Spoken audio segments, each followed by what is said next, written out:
Hello everyone, welcome back to the channel. तो आज हम बहुत ही क्विक रिवीजन करने वाले हैं रेलवे का। जो भी पॉइंट हमारे एग्जाम के लिए, एग्जाम से रिलेटेड जितने भी पॉइंट इंपॉर्टेंट है हम उन सबको देखते हुए चलेंगे। तो सबसे पहले इस बेसिक डायग्राम की तरफ चलते हैं, यहीं से हम कहानी शुरू करेंगे। तो अगर इसकी बात करें तो यहाँ पर आप देख सकते हो ये रेल है, ये स्लीपर को शो कर रहा है। आप डायग्राम पे बन जाएगा, थोड़ी अच्छी ड्राइंग नहीं है। और ये बेलास्ट है, तो बेसिकली इन्हीं के बारे में सबसे पहले डिस्कस करेंगे। तो अगर हम रेल की बात करते हैं, रेल की बात क्या करते हैं, तो रेल हमारा इस तरीके से होता है, इसके ऊपर हमारा लोकोमोटिव या फिर हमारी जो ट्रेन है इसके ऊपर मूव करती है। तो रेल जो है हमारा कार्बन, हाई कार्बन स्टील का होता है। हाई कार्बन स्टील का बनाया जाता है, क्यों? क्योंकि ये प्रिवेंट कर सके वियर एंड टियर, क्योंकि इसके ऊपर ही हमारी जो लोकोमोटिव है, जो हमारी ट्रेन है, वो इसी के ऊपर मूव कर रही है। तो ये वियर एंड टियर के लिए बहुत ही ज्यादा प्रिवेंट करना चाहिए। तो हाई कार्बन स्टील की हम रेल बनाते हैं। वेल, वहीं पर अगर हम बात करें, स्लीपर हमारे तीन तरीके की हो सकती है।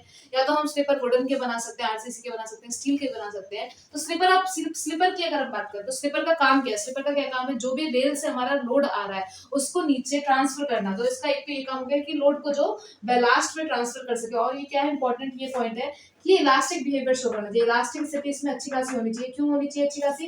कि जब लोड आया तो वो थोड़ा एक्सपेंड कर सके अपना लोड, नीचे हमारा जो लोड है वो उसको आराम से नीचे ट्रांसफर कर सके, ये और फिर उसके बाद अपने ओरिजिनल शेप में फिर से वापस आ जाए, ये नहीं कि डिफॉर्म हो जाए। तो इलास्टिसिटी हमारी अच्छी खासी होनी चाहिए। स्लीपर, जो स्लीपर्स हैं वो हमारे, आजकल हम वुडन स्लीपर्स यूज नहीं करते हम उनको, क्योंकि जो टिम्बर है उनमें हमें बहुत सारे फंक्शंस करने पड़ते हैं, उसमें डिके का चांसेस बहुत ज्यादा रहता है। तो हम आजकल वुडन स्लीपर्स को यूज नहीं करते। वहीं पे अगर हम बात करते हैं बेलास्ट की, तो बेलास्ट बहुत इंपॉर्टेंट है। बेलास्ट में अगर हम बात करते हैं, यहाँ पर सबसे पहली बात तो हम ग्रेवल्स को यूज करते हैं, ग्रेवल्स को यूज करते हैं, या फिर हम मुर्रम को यूज करते हैं। तो ये तो हमारा बेलास्ट के लिए यूज किया जाता है। बड़े बड़े जो हमारे एग्रीगेट्स हो गए या फिर ग्रेवल्स हो गए उसको यूज करते हैं। यहाँ पर सबसे इंपॉर्टेंट क्वेश्चन एक ये पूछा जाता है कि बेलास्ट के फंक्शंस क्या है। तो अगर हम बेलास्ट के फंक्शन की बात करें, फंक्शन ऑफ बेलास्ट की बात करें, इस पे एक इंपॉर्टेंट क्वेश्चन पूछा जाता है। तो फंक्शन किसकी बात करें हम? बेलास्ट का। तो अगर बेलास्ट के फंक्शन की बात करें तो सबसे पहली बात कि ये लोड को इजीली ट्रांसफर कर सके, लोड को अच्छे से ट्रांसफर कर सके। रेल का लोड हमारे स्लीपर पर ट्रांसफर, और स्लीपर का जो लोड है उसको इजीली अच्छे से एक बड़े एरिया में ट्रांसफर कर सके, बड़े एरिया में ट्रांसफर कर सके, लोड ट्रांसफर कर सके। दूसरा कि प्रॉपर ड्रेनेज को शो करे, प्रॉपर ड्रेनेज होना चाहिए। प्रॉपर जो वाटर है हमारा वो अच्छे से ड्रेन ऑफ हो जाना चाहिए। तो प्रॉपर ड्रेनेज होना चाहिए इसके अंदर। वेल, वहीं पर अगर हम बात करते हैं तो ये हमारा जो है प्रिवेंट करता है लॉन्गिट्यूडनल। लॉन्गिट्यूडनल क्या हो गया? जैसे जिस डायरेक्शन में हमारी रेल मूव कर रही है, जो जिस डायरेक्शन में ट्रेन मूव करेगी वो लॉन्गिट्यूडनल। फिर हमारा जो नीचे वर्टिकल और इधर साइड में लेटरल। तो तीनों ही डायरेक्शन में अच्छा खासा रेजिस्टेंस शो करना चाहिए। तो रेजिस्टेंस शो करे, ये रेजिस्टेंस शो करे, प्रिवेंट करे उसको डिफॉर्म होने से। तो रेजिस्टेंस शो करे किस किस डायरेक्शन में? हमारा लॉन्गिट्यूडनल डायरेक्शन में, लॉन्गिट्यूडनल डायरेक्शन में। फिर उसकी बात करें अगर तो वर्टिकल डायरेक्शन में और हमारा लेटरल डायरेक्शन में, लेटरल डायरेक्शन में, वर्टिकल डायरेक्शन में और हमारा वर्टिकल लॉन्गिट्यूडनल डायरेक्शन में। तो ये तीनों ही डायरेक्शन में प्रिवेंट करे उनके डिफॉर्मेशन को, रेजिस्टेंस प्रोवाइड करे, प्रॉपर ड्रेनेज दे, लोड ट्रांसफर कर सके। सुपर एलिवेशन भी प्रोवाइड करने के लिए यूज किया जाता है। तो सुपर एलिवेशन को प्रोवाइड करने में, आउटर एज पर सुपर एलिवेशन भी प्रोवाइड करने में हम ये जो बेलास्ट है इसको यूज करते हैं। तो बेलास्ट का जो हम सुपर एलिवेशन प्रोवाइड करने के लिए भी यूज किया जाता है। तो ये कुछ फंक्शन है जो बेलास्ट के पूछे जाएंगे, स्टेटमेंट में पूछे जाते हैं कि इनमें से कौन सा फंक्शन है, इनमें से कौन सा फंक्शन नहीं है। तो ये अगर कुछ और अगर पूछा जाता है तो इन पॉइंट से अलग कुछ और है तो हम उस पर कर देंगे कि ये उसका फंक्शन नहीं है। तो ये सब कुछ थ्योरी है जो इन पॉइंट से पूछी जाती है। वहीं पे अगर हम बात करते हैं रेल की, तो रेल हमारे तीन टाइप के रेल देखने को मिलते हैं। अगर रेल की बात करें तो तीन टाइप के रेल देखने को मिलते हैं। सबसे पहला जो था हमारा था वो डबल हेड, जो डबल हेड जो होता है, डबल हेड जो रेल है वो सबसे पहली रेल थी। उसमें क्या है, ऊपर भी हमारा इस तरीके से रहेगा और नीचे भी इस तरीके से रहेगा। हमने ये सोच के डबल हेड बनाया था कि ये हमारे लिए इकोनॉमिकल पड़ेगा, इकोनॉमिकल पड़ेगा। अगर ऊपर वियर एंड टियर हो जाए तो हम इसको इन्वर्ट करके फिर से यूज कर सके। तो इन्वर्ट करके डबल हेड को फिर से यूज कर सके, इन्वर्ट करके यूज कर सके, पर ऐसा नहीं हो पाया क्योंकि ये अनस्टेबल हो जाता है। एक बार ये अगर वियर एंड टियर हो जाए तो ये बहुत ज्यादा अनस्टेबल था, इस वजह से इसे यूज नहीं किया। दूसरा अगर हम बात करते हैं, दूसरे की बात करें तो डबल हेड के बाद था हमारा बुल हेड। बुल हेड में क्या देखने को मिलेगा, जो ऊपर की साइड है वहां पर उसका साइज हमने ज्यादा बड़ा कर दिया इन कम्पेयर टू नीचे। तो नीचे वाले के कंपेयर में हमने ऊपर का साइज बड़ा कर दिया। तो ये जो बुल हेड रेल्स होती है ये हमारे मोस्टली क्रॉसिंग या फिर पॉइंट्स पर, जो हमारे पॉइंट्स या फिर क्रॉसिंग होती है वहां पर यूज की जाती है। बुल हेड में सीजी हमारा ऊपर की तरफ शिफ्ट हो जाता है। इसी वजह से हमको यहाँ पर क्या है कि जो चेयर्स हैं, स्पाइक्स हैं, हम आगे देखेंगे क्या होते हैं। तो चेयर स्पाइक्स यूज करने पड़ते हैं। तो ये इकोनॉमिकल नहीं पड़ता, मोस्टली क्रॉसिंग या फिर पॉइंट्स पे यूज किया जाता है। वहीं पर अगर हम बात करते हैं, ये जो है मोस्ट वाइडली यूज किया जाता है इंडिया में, ये है हमारा फ्लैट हेड। फ्लैट हेड की अगर हम बात करें, फ्लैट हेड, फ्लैट हेड अगर इसको बोलते हैं विनकॉल हेड भी बोला जाता है, विनकॉल हेड रेल्स भी बोला जाता है। अगर इसकी बात करें तो ये हमारा इंडिया में वाइडली यूज किया जाता है फ्लैट हेड। अब इसमें क्या है कि नीचे बिल्कुल हमारा इस तरीके से फ्लैट रहेगा और ऊपर हमारा इस तरीके से रहेगा। तो नीचे फ्लैट होने की वजह से स्टेबिलिटी बहुत ज्यादा हो जाती है, स्ट्रेंथ आपको बहुत ज्यादा देखने को मिलेगी। इकोनॉमिकल है तो इकोनॉमिकल है, स्ट्रेंथ प्रोवाइड कर रहा है, स्टेबिलिटी अच्छी खासी है। चेयर्स और स्पाइक्स मतलब एक्स्ट्रा कुछ भी हमें स्टेबिलिटी के लिए यूज नहीं करना पड़ता, तो इकोनॉमिकल भी हो गया। तो सारे पॉइंट्स को टिक कर रहा है, इस वजह से हम मोस्ट वाइडली किसको यूज करते हैं, जो फ्लैट हेड है इसको यूज करते हैं। इसी को दो तरीके से और डिफाइन किया जाता है। बेसिकली अगर हम इसकी बात करें फ्लैट हेड को कैसे डिफाइन करते हैं, रेल को कैसे डिफाइन करते हैं, वेट पर यूनिट लेंथ में, वेट पर यूनिट लेंथ में यूज डिफाइन किया जाता है। तो वेट पर यूनिट लेंथ में वेट पर यूनिट लेंथ में इसको डिफाइन करते हैं। इसमें भी दो तरीके से हो गया, एक हो जाएगा हमारा 52 केजी पर मीटर, 52 केजी पर मीटर, एक हो जाता है हमारा 60 केजी पर मीटर। तो 52 केजी पर मीटर और 60 केजी पर मीटर। 52 केजी पर मीटर वाली रेल कहाँ यूज होती है, जब हमारी जो लोकोमोटिव की स्पीड है वो 130 किलोमीटर पर आवर से कम हो। 52 वाली कब यूज होगी, जब 130 किलोमीटर पर आवर से कम हमारी लोकोमोटिव की स्पीड हो। वहीं पर अगर हम बात करते हैं जो हमारा 60 केजी पर मीटर है, वो हमारा जब 160 किलोमीटर के आसपास किलोमीटर पर आवर की स्पीड देखी जाएगी, तो हम इस वाले को यूज करते हैं। तो हमने तीन तरीके की रेल देखी, हमने जो बेलास्ट है इसका फंक्शन देखा। तो ये सब कुछ इंपॉर्टेंट चीजें हैं जो इससे रिलेटेड पूछी जाती है। अब हम बेलास्ट के डेप्थ के बारे में देखेंगे, कितनी विड्थ होनी चाहिए उसके बारे में देखेंगे। तो ये सब इंपॉर्टेंट पॉइंट हमारे लिए डिस्कस करने वाले हैं। तो अब कुछ इंपॉर्टेंट डाटा फॉर्मूला है जो डायरेक्ट एग्जाम में पूछा जाता है। तो सबसे पहले अगर हम बात करें, जो बेलास्ट है उसकी डेप्थ के लिए पूछा जाता है। तो डेप्थ ऑफ बेलास्ट बहुत इंपॉर्टेंट है, एग्जाम में इसका क्वेश्चन डायरेक्टली आ सकता है। तो डेप्थ ऑफ बेलास्ट निकालने के लिए जो फॉर्मूला है, तो डेप्थ ऑफ बेलास्ट निकालने के लिए फॉर्मूला वो हमारा हो जाएगा S minus W by two. S minus W by two important formula है, जहां पर हमारा एस क्या है, एस है हमारे स्पेसिंग बिटवीन स्लीपर, जो हमारे स्लीपर्स हैं उसके बीच की जो स्पेसिंग है वो है हमारे जो हमारे स्लीपर्स हैं उनके बीच की स्पेसिंग है हमारी एस। फिर डब्ल्यू क्या है, विड्थ है हमारे स्लीपर्स की, जो विड्थ होगी ना हमारे स्लीपर्स की वो हमारा डब्ल्यू से शो कर रहे हैं। इन दोनों को माइनस करेंगे, इन दोनों को माइनस करेंगे और डिवाइड बाय 2 करेंगे तो डेप्थ ऑफ हमारा बेलास्ट निकल के आएगा। वहीं पे एक और इंपॉर्टेंट डाटा याद रखना है आपको कि जो हमारे स्लीपर्स हैं, स्लीपर्स के बेसिस पे हमारा जो बेलास्ट है, जो हमारे जो स्लीपर्स हैं उसके बेसिस पे जो बेलास्ट है उनकी विड्थ को हम डिफाइन करेंगे। तो डाटा डायरेक्टली पूछा जा सकता है। तो अगर हमारे जो स्लीपर्स हैं ये हमारा वुडन है, अगर वुडन है या फिर हमारे स्टील है या फिर क्रॉस पॉइंट पर देखे जा रहे हैं, ये क्रॉस पॉइंट पर है, तो हम कितना कितना जो विड्थ है वो प्रोवाइड करेंगे अपने बेलास्ट में, कितना कितनी विड्थ प्रोवाइड करेंगे। तो अगर इसकी बात करते हैं तो यहाँ पर हम कितनी प्रोवाइड करते हैं 25 mm, 25 mm यहाँ पे प्रोवाइड करेंगे। स्टील में हम 40 mm प्रोवाइड करते हैं और वुडन में हम 50 mm प्रोवाइड करते हैं। वुडन में हम 50 mm प्रोवाइड करते हैं। इंपॉर्टेंट डाटा है, इससे डायरेक्टली क्वेश्चन आ जाते हैं। तो हमारे विड्थ की अगर बात करें, क्या है, विड्थ है हमारे बेलास्ट की। अगर हमें स्लीपर देखने को मिल रही है, वुडन स्लीपर है तो 50 mm प्रोवाइड करेंगे, स्टील है तो 40 mm और क्रॉस पॉइंट्स है तो 25 mm देखने को मिलेगा। वहीं पे एक और क्वेश्चन आता है कि जो डेप्थ है हमारी, वो अगर बेलास्ट की मुझे बतानी है, डेप्थ जो बेलास्ट की बतानी है गॉज के बेसिस पे। पहली बात यहाँ पर समझना पड़ेगा कि गॉज क्या होता है। तो गॉज जो है ये मेरे जो हमारा रेल्स है इसके इनर से इनर की जो डिस्टेंस है इसी को हम गॉज बोलते हैं। तो गॉज क्या है, मेरे इनर से इनर डिस्टेंस जो है मेरे रेल के बीच की, उसको हम गॉज बोलते हैं। हमारे तीन तरीके के इंपॉर्टेंट गॉज हैं, जिसमें पहला है हमारा बीजी क्या है, ब्रॉड गॉज, जिसकी आपको देखने को मिलेगी डिस्टेंस 1676 मीटर। वहीं पे दूसरा है हमारा एमजी जो है मीटर गॉज, तो 1 मीटर आपको यहाँ की डिस्टेंस देखने को मिलेगी। और एक होता है हमारा एनजी जो है मीटर, जो हमारा नैरो गॉज, अगर हम एनजी की बात करते हैं तो वो है हमारा नैरो गॉज, जिसमें 0.75 मीटर आपको डिस्टेंस देखने को मिलेगी। तो ये हमारे गॉज है जो इनर से इनर डिस्टेंस होती है उसके बारे में डिफाइन करते हैं। और तीन तरीके के इंपॉर्टेंट गॉज है, जिसमें भी सबसे मोस्ट इंपॉर्टेंट हमारा बीजी के बारे में हम बात करते हैं। वहीं पे अब इसकी जो डेप्थ है बेलास्ट की, इसको डिफरेंशिएट कर रहे हैं बीजी के बेसिस पे, फिर एमजी के बेसिस पे और फिर हमारा एनजी के बेसिस पे। तो अगर हम इसकी बात करते हैं तो बीजी में हमें कितना देखने को मिलेगा, हम अप्रोक्सीमेटली इसको 25 सेंटीमीटर तक डेप्थ दे सकते हैं, 25 सेंटीमीटर तक डेप्थ दे सकते हैं। मीटर गॉज में हम 15 सेंटीमीटर से लेकर 20 सेंटीमीटर तक देखने को मिलेगी आपको इसकी डेप्थ। और यहाँ पर जो हमारा नैरो गॉज होता है उसमें हमें लेस देन 15 सेंटीमीटर देखने को मिलेगा। तो ये इंपॉर्टेंट डाटा है जो डायरेक्टली एग्जाम में पूछा जाता है। और ये फॉर्मूला मोस्ट इंपॉर्टेंट है, इसको याद रखिएगा। इससे क्वेश्चन पहले भी पूछा गया और इससे क्वेश्चन पूछने के चांसेस बिल्कुल है।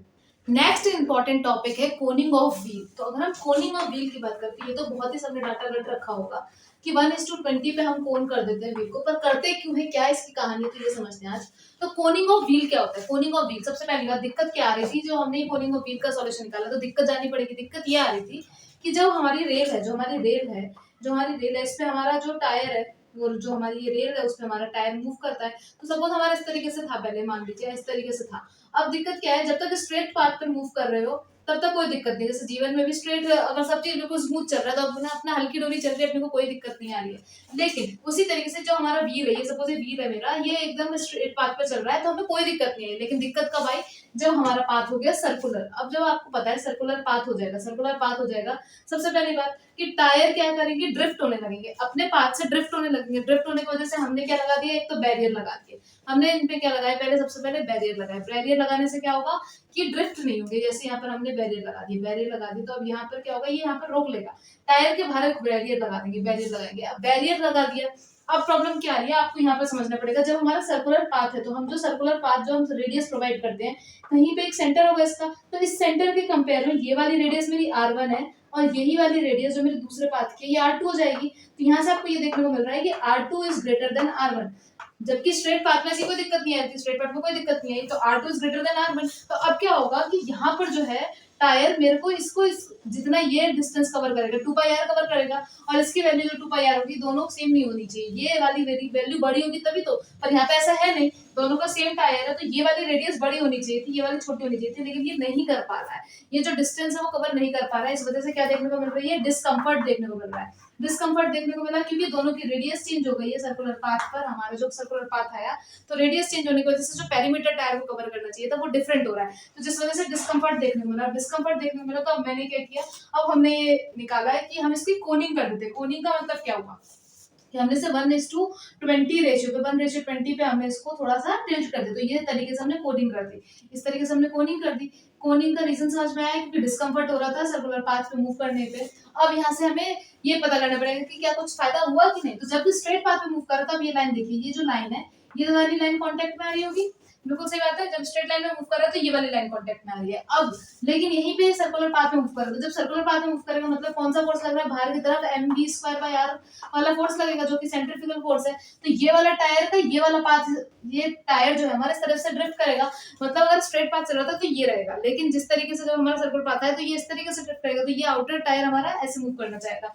तो अब आउटर वाला इधर मूव करेगा तो कांटेक्ट में कौन सा टायर का रेडियस आ जाएगा, ये वाला रेडियस आ जाएगा। तो इसके कंपेयर में ये पहले पोजीशन थी, मान लो ये पहले पोजीशन थी 1, अब इसके कंपेयर में जो 2 है, ये वाली जो हमारी जो लेंथ है ये ज्यादा बड़ी हो गई तो रेडियस बढ़ गई, और ये वाला टायर इस तरफ शिफ्ट हो जाएगा। जब ये पूरा इधर शिफ्ट हुआ तो ये वाली लाइन जो कांटेक्ट में कौन सी आ जाएगी, ये।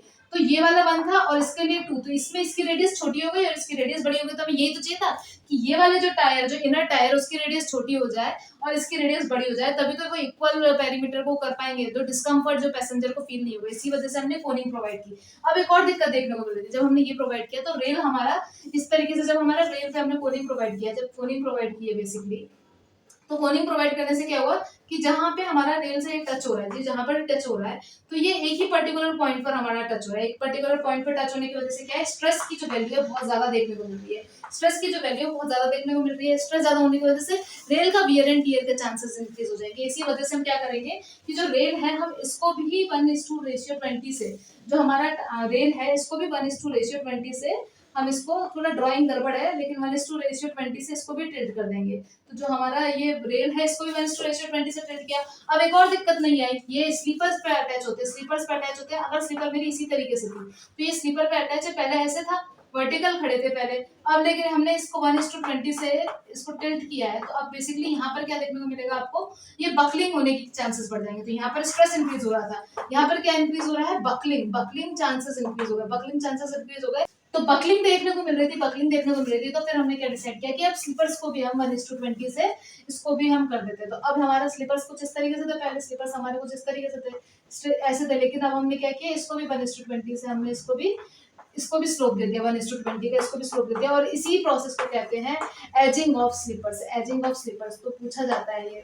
तो कोनिंग ऑफ, ये हमारा हो गया एजिंग ऑफ स्लीपर्स। तो कोनिंग ऑफ व्हील समझ में आया। कोनिंग ऑफ व्हील इसलिए किया क्योंकि जब सर्कुलर पाथ पे मूव कर रहे थे तो जो डिस्कम्फर्ट हो रहा था, पैसेंजर्स को डिस्कम्फर्ट हो रहा था हमारे को, क्योंकि सर्कुलर पाथ पे एक तरफ रेडियस ज्यादा हो जा रही थी, एक तरफ छोटी हो जा रही थी, तो हमको जो टायर है इस वजह से कोन करना पड़ा, क्योंकि जो इधर अगर आउटर व्हील है उसका डायमीटर ज्यादा आना चाहिए, उसका रेडियस ज्यादा आना चाहिए और वो ज्यादा पाथ कवर करना चाहिए इन कम्पेयर टू जो हमारा छोटा वाला जो रेडियस पे हमारा पड़ रहा है, जो छोटे वाली जो हमारी ट्रैक है, वहीं पर अगर हम बात करते हैं फिर हमें एक तरफ ही पूरा स्ट्रेस देखने को मिला था। पूरा जो स्ट्रेस है एक ही तरफ कंसंट्रेटेड था, जो हमारा स्लीपर्स है उस पर एक ही तरफ कंसंट्रेटेड था। तो स्ट्रेस को हमें सही करने के लिए हमने रेल को भी 1:20 से कर दिया, और फिर उसके बाद हमारे जो स्लीपर्स है वहां पे बकलिंग देखने को मिलती है रेल की वजह से, तो हमने उसको भी 1:20 से उठा दिया। तो ये जो प्रोसेस है इसको एजिंग ऑफ स्लीपर्स कहते हैं। यहाँ पर स्लीपर्स होगा, एजिंग ऑफ स्लीपर्स कहते हैं। और इस प्रोसेस जहाँ पे व्हील को हमने शेप दी है वो कोनिंग ऑफ व्हील कहा जाता है। अब हम यहाँ पर स्लीपर डेंसिटी को समझेंगे कि स्लीपर डेंसिटी क्या होती है, उस पर जो एग्जाम में क्वेश्चन पूछे जाते हैं वो क्या होते हैं, नंबर ऑफ बोल्ट्स कैसे निकलते हैं, और फिश प्लेट्स क्या होती है, इनका काम क्या है, इन सब चीजों को तो एक ट्रैक पे, एक रेल पे हमें कितने नंबर ऑफ जॉइंट्स चाहिए, कितने नंबर ऑफ फिशेस प्लेट चाहिए, इन सबको समझते हैं। तो सबसे पहले एक एग्जांपल लेते हैं। यहाँ पर अगर हम एग्जांपल लेते हैं, ये मेरी एक लॉन्ग रेल आ रही है और ये हमारी लॉन्ग रेल है। तो यहाँ पर जो जॉइंट होगा ये क्या हो जाएगा, एक जॉइंट पॉइंट है, ये हमारा क्या है, जॉइंट पॉइंट है। ये जॉइंट है, तो ये एक तो चल नहीं रही होगी, एक इधर रेल चल रही है, तो एक पैरेलल में उधर भी तो चल रही होगी। पर अभी हम एक के बारे में बात कर रहे हैं, फिर हम उसको मल्टीप्लाई बाय 2 कर देंगे तो हमें दोनों रेल के लिए निकल के आ जाएगा। तो पहले रेल की बात कर रहे हैं, तो पहले रेल पे अब मुझे यहाँ पर एक प्लेट लगानी पड़ती है, एक प्लेट लगानी पड़ती है जिसे हम बोलते हैं फिश प्लेट। तो ऐसा तो है नहीं, जैसे कि ये अगर मेरी रेल है, ये रेल है, तो मुझे एक प्लेट इधर लगानी पड़ेगी और सेम एक प्लेट इधर लगानी पड़ेगी। तो एक रेल पर मुझे कितनी प्लेट लगानी पड़ रही है, तो 2 प्लेट लगानी पड़ती है। एक जॉइंट पर मेरी कितनी प्लेट हो गई, तो 2 फिश प्लेट मुझे एक रेल पे लगानी पड़ रही है। इसका मतलब जब हम इन दोनों की बात करेंगे तो 4 प्लेट हो जाएंगी, लेकिन अभी हम एक रेल की बात कर रहे हैं, तो एक इधर से ऐसे लगाई और एक इधर से ऐसे लगाएंगे। तो 2 फिश प्लेट मुझे एक रेल पे लगानी पड़ती है, और एक पे 2 जॉइंट, यहाँ पर 2 जॉइंट लगाए और यहाँ पर 2 बोल्ट लगाए, तो हमें 4 बोल्ट एक प्लेट पे लगाने पड़ रहे हैं। तो बोल्ट कितने लगाने पड़ते हैं, 4 बोल्ट लगाने पड़ते हैं एक प्लेट पर। तो 4 बोल्ट लगाने पड़े एक प्लेट पर, और एक रेल पे मुझे 2 फिश प्लेट लगानी पड़ी। अब अगर क्वेश्चन कुछ इस तरीके से पूछा जाता है कि हमने ले लिया 1 किलोमीटर ले लिया बीजी ट्रैक पर, 1 किलोमीटर बीजी ट्रैक पर मुझे सब निकालना है। 1 किलोमीटर बीजी ट्रैक लिए मैंने, बीजी रेल लिए, तो अब मुझे जो ब्रॉड गेज है उसकी 1 किलोमीटर लिया है। अब इसमें मुझे नंबर ऑफ बोल्ट्स निकालने हैं, नंबर ऑफ फिश प्लेट्स निकालनी है और नंबर ऑफ रेल्स निकालने हैं। तो सबसे पहले क्या करेंगे कि हमारे को कितनी, तो 1 किलोमीटर में हमारे को पहले तो ये पता करना पड़ेगा कि हमारे को कितनी नंबर ऑफ रेल्स, तो कितनी नंबर ऑफ रेल्स चाहिए। इसके लिए क्या करेंगे, हमें पता है कि अगर हम ब्रॉड गेज रोड पे लगा रहे हैं, ब्रॉड गेज हमारा है, तो अब हमारे 1 ब्रॉड गेज रेल की कितनी लेंथ होती है, तो 1 ब्रॉड गेज लेंथ पे जो हमारी 1 बीजी पे जो रेल है उसकी लेंथ कितनी होती है, रेल आपकी उसकी लेंथ आपको कितनी देखने को मिलेगी, 12.8 मीटर, जिसको हम अप्रोक्सीमेटली 13 मीटर ले लेते हैं, 13 मीटर ले लेते हैं। तो एक रेल लेंथ की हमारी जो एक रेल लेंथ है उसको हमें क्या देखने को मिला है, 13 मीटर। तो अब अगर मैं नंबर ऑफ रेल की बात करूँ, नंबर ऑफ रेल अगर मुझे फाइंड करना है, नंबर ऑफ रेल, तो मैं क्या करूंगी, नंबर ऑफ रेल निकाल लेंगे, 1000 डिवाइड बाय 13 करेंगे, जब इसे डिवाइड करेंगे तो ये मेरा निकल के आएगा 78। तो ये आपको समझना है कि जब इस डायरेक्शन में, मतलब मान लो कि ये मेरी पूरी बोर्ड की जो लेंथ है वो 1 किलोमीटर है, यहाँ से मेरी जितनी भी रेल यूज हुई है, ये मेरी कितनी 78 रेल एक डायरेक्शन में यूज हुई। तो मैं दोनों साइड में कितनी रेल यूज होगी, मेरी बोथ साइड में क्या हुआ होगा, बोथ साइड के लिए मैं क्या करूंगी, मल्टीप्लाई कर दूंगी बाय 2 से। तो बोथ साइड में मेरा 2 मल्टीप्लाई बाय 78 यूज हुआ होगा। ये तो मेरे नंबर ऑफ रेल्स हो गए। अब मुझे नंबर ऑफ प्लेट्स निकालनी है। उससे पहले मुझे पता करना पड़ेगा ना कि जॉइंट्स कितने हैं, वहीं पे तो हम जॉइंट पे तो प्लेट यूज करेंगे, तो नंबर ऑफ जॉइंट कितने हो जाएंगे। तो अभी हम 1 रेल की बात करें, 1 रेल की बात करते हैं, नंबर ऑफ जॉइंट, अगर हम नंबर ऑफ जॉइंट की बात करते हैं, नंबर ऑफ जॉइंट की बात करें, तो नंबर ऑफ जॉइंट क्या हो जाएगा, जितने भी मेरी रेल अभी हमने जोड़ी है, तो एक कम जॉइंट हमारा हो जाएगा। तो 78 माइनस 1, मतलब जो हमारा नंबर ऑफ रेल निकल के आया है उसमें मैं 1 माइनस कर दूं तो मेरा ये नंबर ऑफ जॉइंट हो जाएंगे। नंबर ऑफ जॉइंट क्या हो जाएगा, 78 माइनस 1, जो कि हो जाएगा 77। अब हमें ये पता चल गया कि नंबर ऑफ जॉइंट पर मेरी फिश प्लेट कितनी लगती है, 2 फिश प्लेट लगती है, एक इस साइड से लगेगी और एक इस साइड से लगेगी। तो नंबर ऑफ फिश प्लेट कितनी लगेगी, अब अगर हम बात करें नंबर ऑफ फिश प्लेट की बात करते हैं, नंबर ऑफ फिश प्लेट्स की बात करते हैं, तो ये कितनी लगेगी, इनसे क्वेश्चन पूछा जाता है तो आप डायरेक्टली समझ लीजिए। तो 2 लग रही है एक जॉइंट पर, तो एक जॉइंट पर कितनी, 2 लग रही है, तो जॉइंट कितनी है, 77 है, या फिर आप कर सकते हो 2n-1। तो फॉर्मूला भी बनता जा रहा है और मैं इसको डायरेक्टली 2 × 77 करूंगी तो ये कितना आ जाएगा मेरा 14 and 1 कैरी, तो 154। तो मेरी प्लेट्स कितनी यूज हुई, 154 प्लेट्स यूज होंगी मेरी, 154 प्लेट्स यूज हुई। वहीं पे अगर हम बात करते हैं नंबर ऑफ फिश प्लेट्स हो गए जॉइंट्स, अगर जॉइंट्स की बात करें तो एक फिश प्लेट पे कितना जॉइंट लग रहा था मेरा, एक फिश प्लेट पे मेरा 4 जॉइंट लग रहे थे, 4 जॉइंट लग रहे, मतलब एक जॉइंट पे मेरे 4 लग रहे। तो नंबर ऑफ जॉइंट अगर निकालना हो, नंबर ऑफ बोल्ट्स अगर निकालना हो, सॉरी बोल्ट्स अगर निकालना हो, तो क्या करेंगे हम 4 का मल्टीप्लाई कर देंगे n-1 से, भाई जितने हमारे जॉइंट है वहां पर 4 बोल्ट लग रहे हैं, हमें साफ दिख रहा है, तो हम 4 से मल्टीप्लाई कर देंगे। इसका मतलब क्या हो जाएगा कि जो ये तो फॉर्मूला बन गया, और 4 मल्टीप्लाई बाय हमारा 77 कर देंगे, जिसमें ये आ जाएगा मेरा 8 एंड 10 1 क्या है 308, तो 308 वोल्ट्स यूज होगी। तो अब हमें ये पता चल गया है कि जब 1 किलोमीटर हमारा रहेगा तो नंबर ऑफ रेल्स कितने आ रहे हैं 13 आ रहे हैं, ओ नंबर ऑफ रेल्स कितने आ रहे हैं 78 आ रहे हैं। और अगर हम बात करते हैं तो नंबर बोथ साइड में हम करेंगे तो हमें पता चल जाएगा 2 से मल्टीप्लाई कर दो, मतलब अभी हम वन साइड के लिए नंबर ऑफ जॉइंट्स निकालेंगे। नंबर ऑफ जॉइंट कितना जाएंगे, जितने नंबर ऑफ रेल है उसमें से एक कम हमारा जॉइंट है, वेल उसी में अगर हम 2 का मल्टीप्लाई करते हैं तो नंबर ऑफ फिश प्लेट्स निकल के आ जाएंगे, और 4 का मल्टीप्लाई करते हैं किस में, नंबर ऑफ जॉइंट में, तो वो हमारा क्या निकल के आ जाएगा, वो हमारा निकल के आ जाएगा नंबर ऑफ बोल्ट्स। इस पे क्वेश्चन पूछे जाते हैं तो बेसिकली फॉर्मूला याद करने से अच्छा है कि आप थोड़ा सा सिस्टमेटिक वे से समझेंगे, तो जब भी क्वेश्चन आएगा आप आराम से सॉल्व कर लेंगे। वहीं पे अगर हम बात करते हैं ये जो बीजी रेल है उसके लिए हमारा 12.8 हो जाता है, 12.8 हो जाता है। और वहीं पे अगर हमारा ये हो जाता मीटर गेज होता तो हमारा 11.9 हो जाता, जिसको हम 12 अप्रोक्सीमेटली मान लेते हैं, 11.9 मीटर हो जाता है। लेकिन मोस्टली बीजी के केस में ही पूछा जाता है, ब्रॉड गेज के केस में ही पूछा जाता है।